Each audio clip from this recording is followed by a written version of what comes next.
రాష్ట్ర ప్రయోజనాల కోసం తగ్గి త్యాగాలు చేసి తెలుగుదేశం పార్టీ ఇబ్బందులు ఉన్నప్పుడు నిలబడి ముందుకెళ్ళాం. అదేవిధంగా చాలామంది బలమైన నాయకులు వారు కొంత త్యాగాలు తప్పలేదు. ఆ భాగంలోనే మాకు మండపేట, రామచంద్రాపురం చాలా ఒక 30-40 నియోజకవర్గాలు మా అభ్యర్థులు పెద్దాపురం లాంటి నియోజకవర్గంలో కూడా నేను విత్డ్రా చేయడం జరిగింది. అందరినీ సర్దుకోమని చెప్పాను. దాంట్లో భాగంగానే చాలా బలమైన ప్రజానాయకులు, ప్రజల్లో బలమైన అవగాహన ఉన్న ప్రజా సమస్యల మీద అలాంటి వ్యక్తి వర్మ గారు నా కోసం ఆయన సీట్ని త్యాగం చేశారు. మనస్ఫూర్తిగా వారికి ఈ సందర్భంగా వారికి నా ప్రత్యేక కృతజ్ఞతలు, నమస్కారాలు. ఈ త్యాగం రాష్ట్ర ప్రయోజనాలకే కానీ వ్యక్తిగత ప్రయోజనాలు దాటి చేస్తున్నాం అది. సో మనస్ఫూర్తిగా వారికి కూడా భవిష్యత్తులో ఉన్నత స్థానాలని అధిరోహించాలని దానికి నా కృషి ఉంటుందని కూడా తెలియజేసుకుంటా ఉన్నాను. అలాగే జనసేన కాకినాడ పార్లమెంట్ పరిధిలో పిఠాపురం కూడా దాని తంగెళ్ళ ఉదయ్ శ్రీనివాస్ టీ టైం అధ్యక్షులుగా మన టీ టైం వ్యవస్థాపకుడిగా పేరుంది. దాదాపు 25,000 మంది పైకి ఆయన ఉద్యోగాలు ఇచ్చారు. సో అలాగే దేశం నలుమూలలా ఆయన టీ టైం చూడవచ్చు.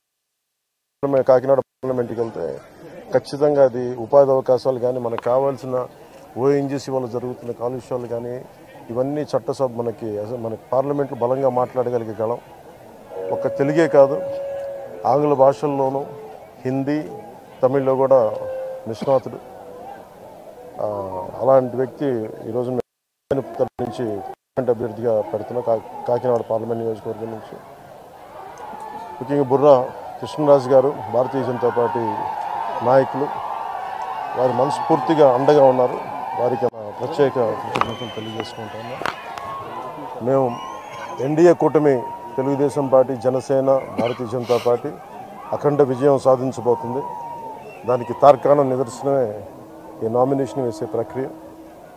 అలాగే ఏ మీడియానైతే ఈ ప్రభుత్వం నలిపేసిందో ఆ మీడియాకి మేము అండగా ఉంటాం. మీ కష్టాల్లో మేము పాలు పంచుకుంటాం. మీ కష్టాలకి మేము చేయూతనిస్తాను మనస్ఫూర్తిగా తెలియజేసుకుంటూ సెలవు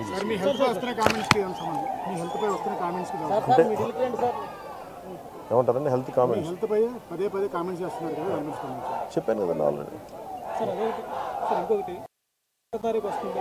పెన్షనర్లకు సంబంధించి పింఛన్ ఇంటికి పంపుతారా లేదా ఎన్నికల నేపథ్యంలో ప్రభుత్వం రాజకీయం చేసే అవకాశం చెప్తారా? దీనికి మీరు ఏం మెసేజ్? అలా ఇది నిజంగా కనుక చీఫ్ సెక్రటరీ కానీ పోలీస్ అధికారులు కానీ దీనికి అడ్డంకులు కల్పించకపోతే పెన్షన్ ఇళ్ళకే చేరుద్ది. ఖచ్చితంగా. కాకపోతే దీన్ని వాళ్ళు ప్రభుత్వం ఆపాలనుకుంటే ఇది ఖచ్చితంగా ఈరోజు ఈ 1వ తారీఖు ఇంటికి పెన్షన్లు అందకపోతే దాంట్లో ప్రభుత్వం కుట్ర ఉంది.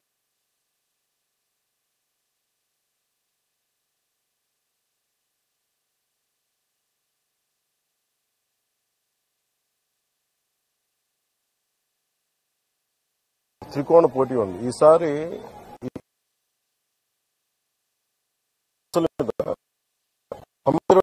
పెట్టడానికి ఇప్పుడు నేను వర్మ గారు విడివిడిగా పోటీ చేయడానికి కలిసి మేము ఉమ్మడిగా ఒక ప్లాట్ఫామ్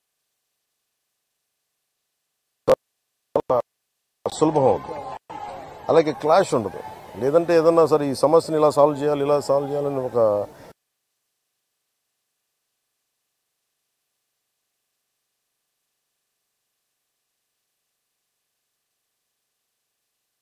బలమైన పరిష్కారం దొరుకుతుందని మా అందరి నమ్మకం.